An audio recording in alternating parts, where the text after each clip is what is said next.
ನಮಸ್ಕಾರ ಸ್ನೇಹಿತರೆ, Khushi's healthy kitchen and info ಚಾನೆಲ್ಗೆ ನಿಮ್ಮೆಲ್ಲರಿಗೂ ಸ್ವಾಗತ. ಇಂದಿನ ಸಂಚಿಕೆಯಲ್ಲಿ ಒಂದು ಮದ್ವೆ ಮನೆ ಶೈಲಿ ಅಥವಾ ಹೋಟೆಲ್ ಶೈಲಿಯಲ್ಲಿ ಹೇಗೆ ಚಿಕನ್ ಚಾಪ್ಸ್ ಅನ್ನ ಮಾಡ್ತಾರೆ, ಅದೇ ರೀತಿ ನಾವು ಮನೆಯಲ್ಲೇ ಸುಲಭವಾಗಿ ಟೇಸ್ಟಿಯಾಗಿ ಮಾಡುವಂತಹ ಚಿಕನ್ ಚಾಪ್ಸ್ ಹೇಗ್ ಮಾಡೋದು ಅಂತ ಇಂದಿನ ಎಪಿಸೋಡ್ ನಲ್ಲಿ ತಿಳಿಸ್ಕೊಡ್ತಾ ಇದ್ದೀನಿ. ಚಿಕನ್ ಚಾಪ್ಸ್ ಮಾಡೋದು ಹೇಗೆ ಅಂತ ನೋಡೋಣ ಬನ್ನಿ. ಅದಕ್ಕಿಂತ ಮುಂಚೆ ಯಾರೆಲ್ಲ ನಮ್ಮ ಚಾನೆಲ್ ಅನ್ನ ಸಬ್ಸ್ಕ್ರೈಬ್ ಆಗಿಲ್ಲ, ದಯವಿಟ್ಟು ಈ ಕೂಡಲೇ ಚಾನೆಲ್ ಅನ್ನ ಸಬ್ಸ್ಕ್ರೈಬ್ ಮಾಡಿ, ಹಾಗೆ ನೋಟಿಫಿಕೇಶನ್ ಗಾಗಿ ಬೆಲ್ ಐಕಾನ್ ಅನ್ನ ಪ್ರೆಸ್ ಮಾಡಿ. ಮೊದಲಿಗೆ ನಾವು ರುಬ್ಬೋ ಮಸಾಲೆಯನ್ನ ರೆಡಿ ಮಾಡ್ಕೊಳ್ಳೋಣ. ಅದಕ್ಕೆ ಸ್ಟವ್ ಹಚ್ಚಿ ಒಂದು ಪ್ಯಾನ್ ಅನ್ನ ಬಿಸಿ ಮಾಡ್ಕೊಳ್ಳೋದಿಕ್ಕೆ ಇಟ್ಕೊಂಡಿದೀನಿ. ಈಗ ಇದಕ್ಕೆ ಒಂದ್ 2-3 ಟೇಬಲ್ ಸ್ಪೂನ್ ಆಗುವಷ್ಟು ಅಡ್ಗೆ ಎಣ್ಣೆನ ಹಾಕೊಳ್ತಾ ಇದ್ದೀನಿ. ಈಗ ಇದಕ್ಕೆ 1 ಪೀಸ್ ಚಕ್ಕೆಯನ್ನ ಹಾಕೊಳ್ಳೋಣ. ಹಾಗೆ ಒಂದು ಜಾಕಾಯಿ ಹೂವನ್ನ ಹಾಕೊಳ್ಳೋಣ. ಹಾಗೆ 1 ಸ್ಪೂನ್ ಆಗುವಷ್ಟು ಕಾಳ್ಮೆಣಸು. ಖಾರಕ್ಕೆ ತಕ್ಕಂಗೆ ನೋಡಿ ಹಾಕೊಳ್ಳಿ. ನಾವು ಹಸಿಮೆಣಸಿಕಾಯಿನ ಉಪಯೋಗಿಸ್ಕೊಳ್ಳೋದ್ರಿಂದ ಸ್ವಲ್ಪ ಮೆಣಸನ್ನ ನೋಡಿ ಹಾಕೊಳ್ಬೇಕಾಗತ್ತೆ. ಈಗ ಇದಕ್ಕೆ 2 ಇಂಚಷ್ಟು ಶುಂಠಿ,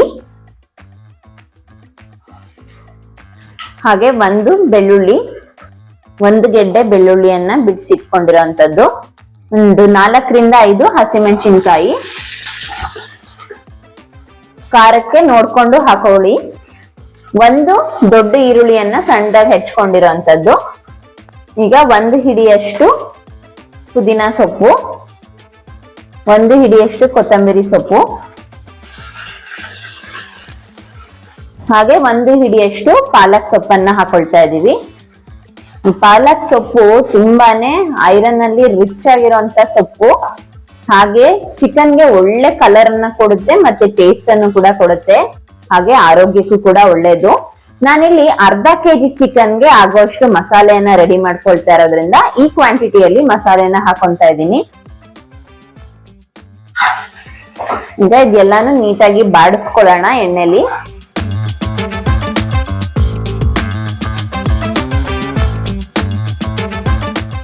ಇದೆಲ್ಲ ಇಂಗ್ರೀಡಿಯೆಂಟ್ಸ್ ನ ಮೀಡಿಯಂ ಫ್ಲೇಮ್ ಅಲ್ಲಿ ಇಟ್ಕೊಂಡು ಚೆನ್ನಾಗಿ ಫ್ರೈ ಮಾಡ್ಕೊಳ್ಳೋಣ. ಘಮ ಬರ್ತಾ ಇದೆ ಆಲ್ರೆಡಿ. ಪುದೀನ ಪಾಲಕ್ ಹಾಕಿರೋಂಥದ್ದು, ಶುಂಠಿ ಬೆಳ್ಳುಳ್ಳಿ ಘಮ ಒಳ್ಳೆ ಫ್ಲೇವರ್ ಕೊಡ್ತಾ ಇದೆ. ಈಗ ಇದಕ್ಕೆ 1 ಸ್ಪೂನ್ ಅಷ್ಟು ಹುರ್ಗಡ್ಲೆಯನ್ನ ಹಾಕೊಳ್ತಾ ಇದ್ದೀನಿ. 1 ಸ್ಪೂನ್ ಅಲ್ಲಿ ಸ್ವಲ್ಪ ಗಸಗಸೆಯನ್ನ ಹಾಕೊಳ್ತಾ ಇದ್ದೀನಿ.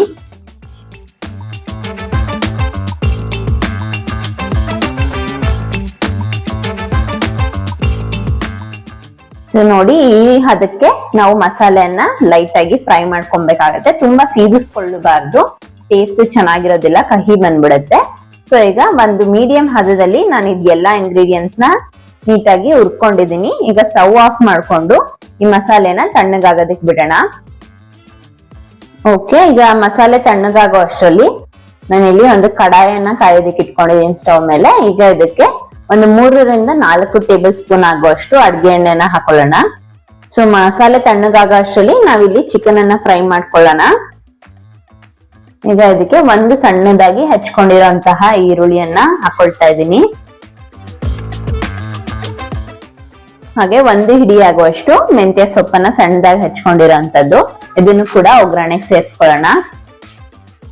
ಈ ಮೆಂತ್ಯ ಸೊಪ್ಪು, ಪುದೀನ ಸೊಪ್ಪು ಎಲ್ಲ ಈ ನಾನ್ ವೆಜ್ಗೆ ಒಳ್ಳೆ ಟೇಸ್ಟ್ ಅನ್ನ ಕೊಡುತ್ತೆ, ಹಾಗೆ ಫ್ಲೇವರ್ ಅನ್ನು ಕೊಡುತ್ತೆ. ಸೊ ಹಾಗಾಗಿ ನಾವು ಸೊಪ್ಪುಗಳನ್ನ ಎಷ್ಟು ಹಾಕೊಂಡ್ರು ಚೆನ್ನಾಗಿರುತ್ತೆ.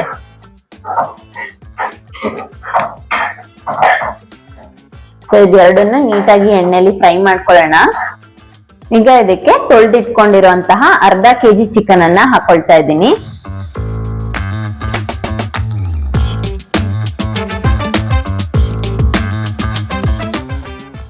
ಸೊ ಎಣ್ಣೆಯಲ್ಲಿ ಚಿಕನ್ ಅನ್ನ ಚೆನ್ನಾಗಿ ಫ್ರೈ ಮಾಡ್ಕೊಳ್ಳೋಣ. ಈಗ ಒಂದು ಅರ್ಧ ಚಿಟಿಕೆಯಷ್ಟು ಅರಿಶಿನ, ಹಾಗೆ ಚಿಕನ್ಗೆ ರುಚಿಗೆ ತಕ್ಕಷ್ಟು ಉಪ್ಪನ್ನ ಸೇರಿಸ್ಕೊಳ್ತಾ ಇದೀವಿ, ಚಿಕನ್ಗೆ ಉಪ್ಪು ಹಿಡಿಯೋದಕ್ಕೋಸ್ಕರ. ಆಮೇಲೆ ಸ್ವಲ್ಪ ನೋಡಿ ಸೇರಿಸ್ಕೊಳ್ಳೋಣ. ಈಗ ನಾನು ಬರೀ ಚಿಕನ್ಗೆ ಆಗುವಷ್ಟು ಮಾತ್ರ ಉಪ್ಪನ್ನ ಹಾಕೊಂಡಿದೀನಿ. ಸೊ ಇದೆಲ್ಲ ಇಂಗ್ರೀಡಿಯೆಂಟ್ಸ್ ನೀಟಾಗಿ ಮಿಕ್ಸ್ ಮಾಡ್ಕೊಂಡು ಚಿಕನ್ ಅನ್ನ ಫ್ರೈ ಮಾಡ್ಕೊಳ್ಳೋಣ.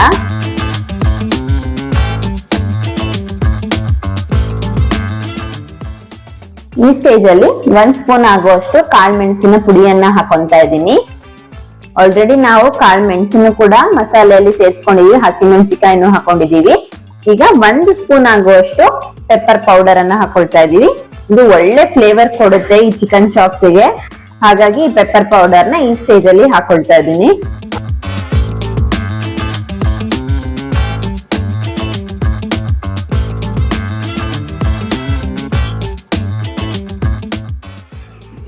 ಈಗ ಇದನ್ನ ಮೀಡಿಯಂ ಫ್ಲೇಮ್ ಅಲ್ಲಿ ಇಟ್ಕೊಂಡು ಮುಚ್ಚಳ ಮುಚ್ಚಿ ಒಂದ್ 5 ನಿಮಿಷ ಬೇಯಿಸ್ಕೊಳ್ಳೋಣ. ಸೊ ಈಗ ಆಲ್ರೆಡಿ ಫ್ರೈ ಮಾಡಿ ಇಟ್ಕೊಂಡಿರುವಂತಹ ಎಲ್ಲಾ ಇಂಗ್ರೀಡಿಯೆಂಟ್ಸ್ ತಣ್ಣಗಾಗಿದೆ. ಇದನ್ನ ಮಿಕ್ಸಿ ಜಾರ್ ಅಲ್ಲಿ ಹಾಕೊಂಡಿದೀನಿ. ಸೊ ಇದಕ್ಕೆ ಸ್ವಲ್ಪ ನೀರನ್ನ ಸೇರಿಸಿ ನುಣ್ಣಗೆ ರುಬ್ಕೊಳ್ಳೋಣ. ಸೊ ನೋಡಿ, ಈ ರೀತಿ ನುಣ್ಣಗೆ ರುಬ್ಕೋಬೇಕು. ಈಗ ಮಸಾಲೆ ಎಲ್ಲ ನೀಟಾಗಿ ರುಬ್ಕೊಂಡಿದ್ದಾಗಿದೆ. ಈಗ ಇದನ್ನ ಬೇಯ್ತಾ ಇರುವಂತಹ ಚಿಕನ್ಗೆ ಹಾಕೊಳ್ಳೋಣ. ಸೊ ಮಸಾಲೆನ ಈಗ ಈ ಚಿಕನ್ ಜೊತೆ ಸೇರಿಸ್ಕೊಳ್ಳೋಣ. ನೋಡಿ, ಆ ಪೆಪ್ಪರ್ ಎಲ್ಲ ಹಾಕಿ ಚಿಕನ್ ಬೇಯಿಸಿರೋಂಥದ್ದು ಚೆನ್ನಾಗಿ ಉಪ್ಪು ಪೆಪ್ಪರ್ ಅನ್ನ ಹಿಡಿದು ಒಳ್ಳೆ ಘಮ ಬರ್ತಾ ಇದೆ ಚಿಕನ್. ಈಗ ಈ ಮಸಾಲೆ ಸೇರಿಸ್ತಾ ಇದೀವಿ, ಇನ್ನೂ ಒಳ್ಳೆ ಟೇಸ್ಟ್ ಘಮ ಬರುತ್ತೆ. ಈ ರೀತಿ ನೀಟಾಗಿ ಮಿಕ್ಸ್ ಮಾಡ್ಕೊಳ್ಳೋಣ. ಸೊ ಈಗ ರಿಕ್ವೈರ್ಮೆಂಟ್ ಇರೋಷ್ಟು ನೀರನ್ನ ಸೇರಿಸ್ಕೊಳ್ಳೋಣ. ನಿಮ್ಗೆ ಗ್ರೇವಿ ಸ್ವಲ್ಪ ತಿಕ್ ಆಗ್ಬೇಕಂದ್ರೆ ಸ್ವಲ್ಪ ನೀರನ್ನ ಉಪಯೋಗಿಸ್ಕೊಳ್ಳಿ. ಸ್ವಲ್ಪ ತೆಳುಗ್ ಬೇಕಂದ್ರೆ ಸ್ವಲ್ಪ ಜಾಸ್ತಿ ನೀರನ್ನ ಹಾಕೋಬಹುದು.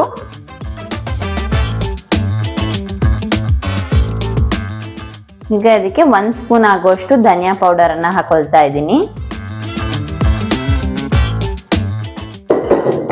ನಿಮ್ಮ ಮನೇಲಿ ಧನಿಯಾ ಕಾಳಿತ್ತಂದ್ರೆ ನೀವು ಮಸಾಲೆ ಫ್ರೈ ಮಾಡುವಾಗ್ಲೇ ಹಾಕೋಬಹುದು.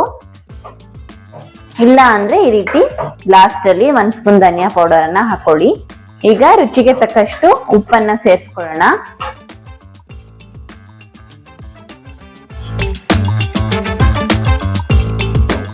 ಸೊ ಇದೆಲ್ಲ ಇಂಗ್ರೀಡಿಯೆಂಟ್ಸ್ ನೀಟಾಗಿ ಮಿಕ್ಸ್ ಮಾಡಿ ಈಗ ಚಿಕನ್ ಎಣ್ಣೆ ಬಿಡೋ ತನಕ ಇದನ್ನ ಚೆನ್ನಾಗಿ ಕುದಿಯಕ್ಕೆ ಬಿಡೋಣ. ಮುಚ್ಚಳ ಮುಚ್ಚಿ ಒಂದ್ 10 ನಿಮಿಷ ಈ ಮಸಾಲೆ ಜೊತೆ ಬೇಯಕ್ ಬಿಡೋಣ. ಸೊ ಅದೇ ಸ್ಲೋ ಆಗಿ ಎಣ್ಣೆ ಬಿಡ್ತಾ ಬರುತ್ತೆ. ಓಕೆ, ಈಗ 10 ನಿಮಿಷ ಬೇಯಕ್ ಬಿಟ್ಟಿದ್ದಾಯ್ತು. ಅವಾಗವಾಗ ಮಧ್ಯ ಮಧ್ಯ ಕೈ ಆಡಿಸ್ತಾ ಇದ್ದೀನಿ. ಈಗ ನೋಡಿ, ಎಣ್ಣೆ ಎಲ್ಲ ನೀಟಾಗಿ ಚಿಕನ್ ಇಂದ ಸಪರೇಟ್ ಆಗ್ತಾ ಇದೆ. ಸೊ ಒಳ್ಳೆ ಘಮ ಬರ್ತಾ ಇದೆ. Perfect chicken chops chapati, dosa, ghee rice, white rice, ಮುದ್ದೆ ಎಲ್ಲದಕ್ಕೂ ಸೂಪರ್ ಆಗಿರುವಂತಹ ಚಿಕನ್ ಚಾಪ್ಸ್. ನೋಡ್ತಾ ಇದ್ರೇನೆ ಬಾಯಲ್ಲಿ ನೀರ್ ಬರ್ತಾ ಇದೆ. ಫುಲ್ ಖಾರವಾಗಿ ಮೆಣಸೆಲ್ಲ ಹಾಕಿರೋದು ನೋಡಿ ಎಷ್ಟು ಸಖತ್ತಾಗಿದೆ ಅಂತ. ಸೊ ಈಗ ಚಿಕನ್ ಚಾಪ್ಸ್ ರೆಡಿ ಇದೆ. ಸರ್ವಿಂಗ್ ಬೌಲ್ಗೆ ಹಾಕೊಳ್ಳೋಣ ಬನ್ನಿ.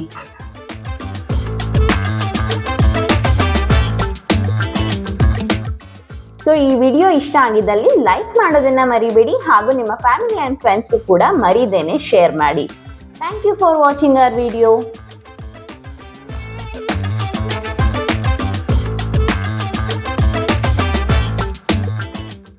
ಇದೇ ರೀತಿ ಮತ್ತಷ್ಟು ಹೆಲ್ದಿ ಫುಡ್ ಹಾಗೂ ಹೆಲ್ದಿ ಇನ್ಫಾರ್ಮೇಶನ್ಗಾಗಿ ನಮ್ಮ ಚಾನೆಲ್ ಅನ್ನ ತಪ್ಪದೆ ಈ ಕೂಡಲೇ ಸಬ್ಸ್ಕ್ರೈಬ್ ಮಾಡಿ.